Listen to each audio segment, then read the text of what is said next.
Calaroga Shark Media.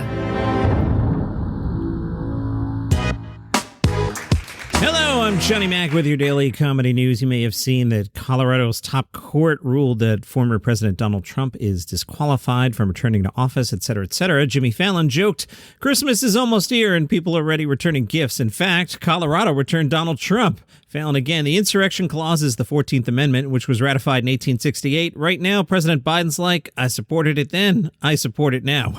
A lot of good buzz on Gary Gulman's special at the time of this recording on Friday at 10 a.m. I haven't seen it yet. I was at a wedding on Thursday night when it came out, but I'm hoping to watch it very shortly. Vulture was ecstatic about it, and they said what's most exciting about the hour is not just the incredible precision of Gulman's material or his perfectly dialed-in persona, knowing, a little cocky, just a hair too self-assured. It's that Gulman has the vision and desire to push his work in this direction he's so clearly invested in, and he has the instinct to do it with no pulled punches and no excuses for talking about something that might make his audience feel bad. It's thrilling to watch, and it delivers on the implicit promise Gulman makes by getting on the stage. The politics never undermines the jokes. It only makes the jokes land harder. Speaking of Gary, there's a great profile of him in Esquire. I've shared it in the podcast group, which is Daily Comedy News Podcast Group on Facebook. If you want to read that, I'll talk about that in the upcoming days. I'm looking forward to Ricky Gervais' special coming out on Christmas Day. A, so I can watch it, and B, so I can finish off my top specials of the year list. Ricky went on Twitter and said, in this show, I talk about sex, death, pedophilia, race, religion, disability, free speech, global warming, the Holocaust, and Elton John. If you don't approve of jokes about any of these things, then please don't watch. You won't enjoy it and you'll get upset. I've got a bunch of these year-end review articles that I haven't gotten to yet, which is good. Believe me, I've been doing this for a few years now, and it's great to have a lot of stuff at the end of the year. Let's take a look at Paste Magazine's 20 Best Comedy Specials of 2023. Number 20, they have Mark Maron's From Bleak to Dark. 19, Sam J's Salute Me or Shoot Me. 18 is Sashir Zamata's The First Woman. That one I haven't seen. 17, Django Gold's Bag of Tricks. Paste writes, Django Gold spent years writing for The Late Show with Stephen Colbert before focusing on stand-up, and it's easy to tell he's a writer when watching his self-released special Bag of Tricks. All right, that one's on YouTube. I'm going to add it to my list. I'm going to make a list of things I need to watch this weekend. Django Gold. His smart jokes are built on great ideas that often end with unexpected punchlines, and you can see the thought and care he put into creating many of them. He also has an ingratiating Norm Macdonald-ish delivery that helps sell the occasional joke that doesn't land. Cool. 16 is Heather McMahon's Son I Never Had. Haven't seen this one either.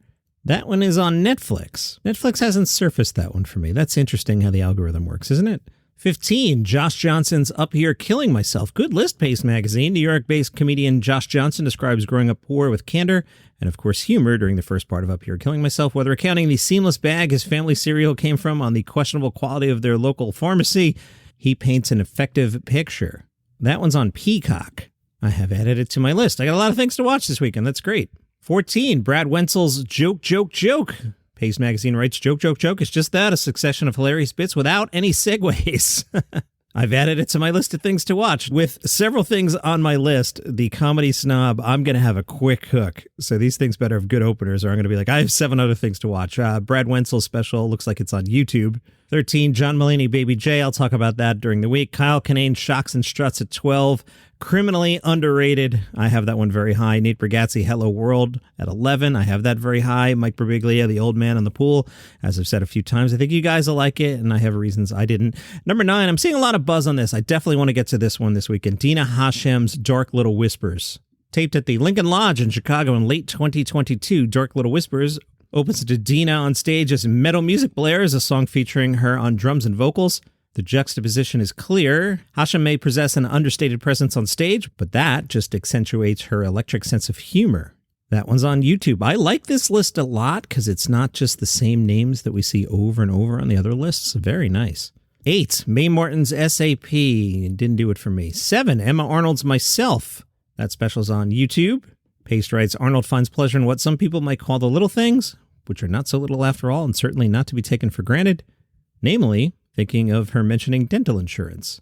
6, Chris Fleming's Hell. I loved that special. That's way up on my list. 5, they have Wanda Sykes' I'm an Entertainer. That one didn't grab me. 4, Hari Kondabolu's Vacation Baby. I have that high up on my list. 3, Beth Stelling's If You Didn't Want Me Then. That one I didn't dig. 2, John Early's Now More Than Ever. I have that on my list, but near the bottom.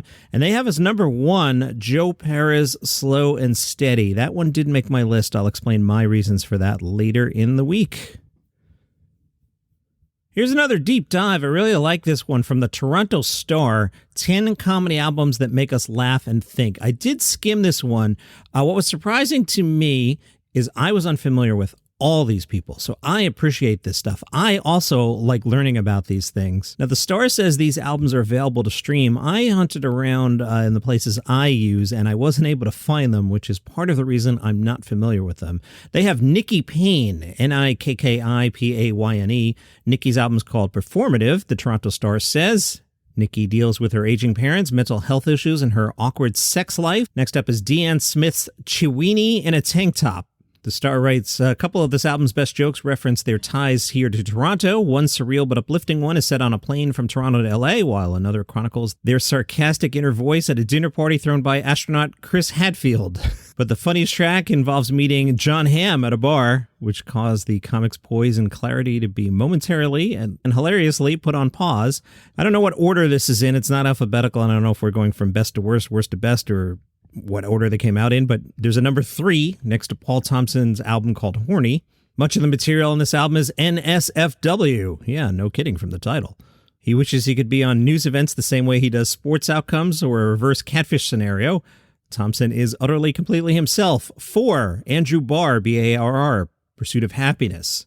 Barr just passed the 1-year sober mark. Part of that journey is recounted in the first half of this double album. A double comedy album, wow. 5 is Kevin Banner's Heavy Favorites, with favorite spelled in the British-Canadian way.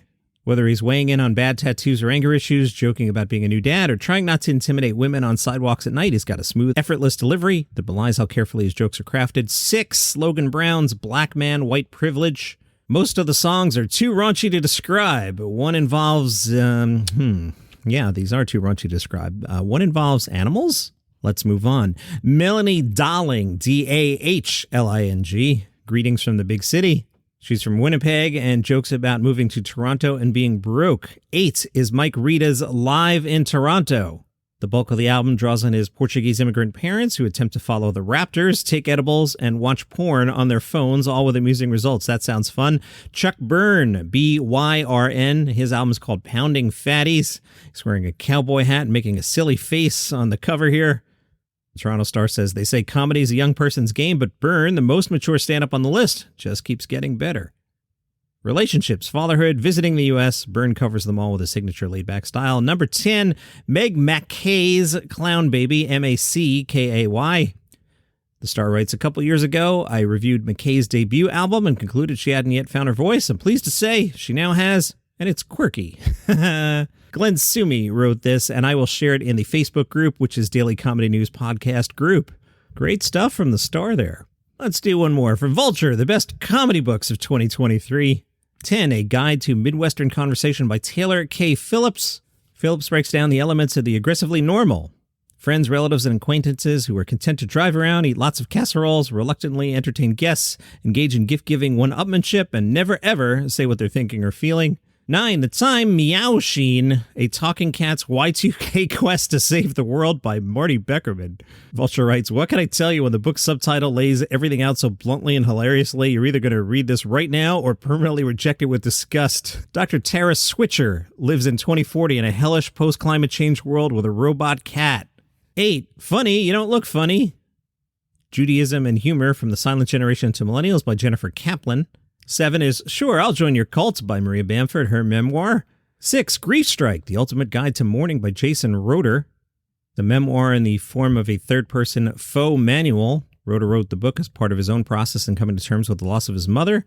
5, Gary Goldman's Misfit. A lot of Gary Goldman this week, growing up awkward in the 80s. 4, Escape from Hawaii, a tropical sequel by Jack Handy. Remember Jack? He used to have stuff on SNL. He's the brains behind Toonsis the Driving Cat and Unfrozen Caveman Lawyer. Also, Deep Thoughts is where you might know his name from. 3, Great Falls, Montana. Fast Times, Post-Punk Weirdos, and A Tale of Coming Home Again by Reggie Watts. less of a memoir and more of a tribute to the people, places, and things that inspired his art and made him whole. Number 2, Hi Honey, I'm Homo. That's a great title. Sitcom Specials and the Queering of American Culture by Matt Baum.